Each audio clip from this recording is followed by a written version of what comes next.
The minute I walked into Canadian Memorial, I thought, no, this is where I belong.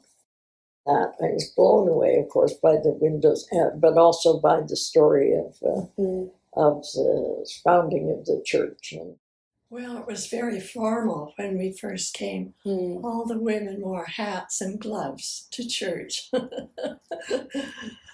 Nobody would have showed up in a pair of jeans.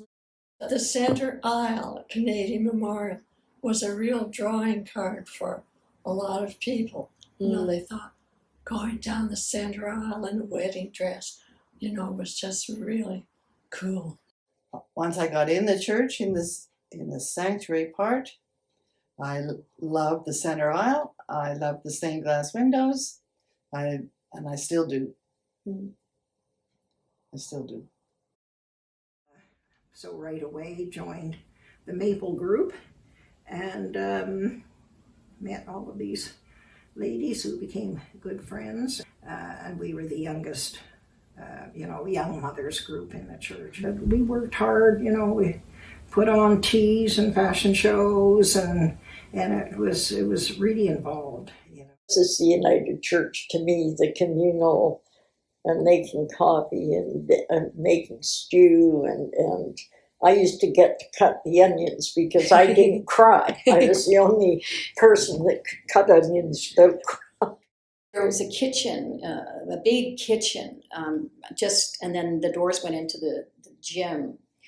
And I couldn't wait to be one of those ladies because I love washing dishes and I love doing all that stuff. And we'd look in the kitchen and I'd like, I'm going to be like that when I grow up. The church, it was big at that time. The Sunday school was huge. 200, I think, kids in the Sunday school. They had a bus that used to go up around Arbutus Ridge area on Sunday morning to pick up the kids to bring them to Sunday school.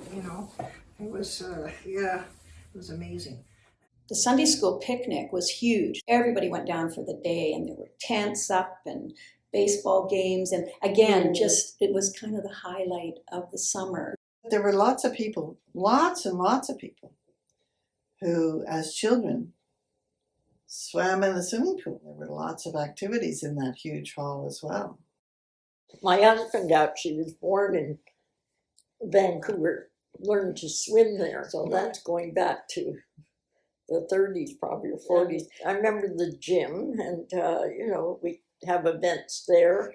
Sunday school, swimming, CGITs, junior choir, Pacific Singer Choir I was in, senior choir. All of that was out of there. Well, my kids are in their 60s now. So anyway, they all learned to swim in the Canadian Memorial Pool. But then the city said we would have to pay $1 million to upgrade it. So then it came about, all right, maybe if we sell the building, then we can build a center here. When this building was built, I can distinctly remember this discussion. What are we going to call this building? We had a contest over what to name the Center for Peace. And I loved the name when it emerged. It was just so perfect. And I loved the new building.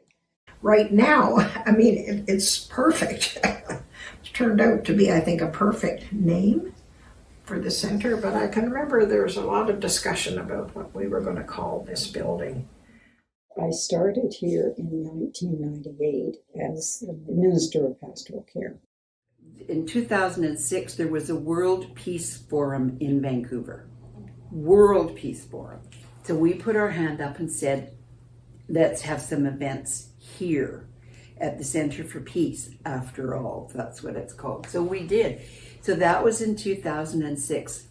And I was an organizer. We had the Great Hall open at that time, 7 days a week, 24 hours a day, chanting for peace. Wow.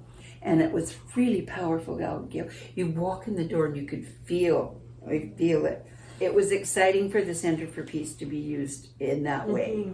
I think this church in particular, or our church, we've tried to keep to that mission of peace because we're holders of this, Colonel Fowlis's mission.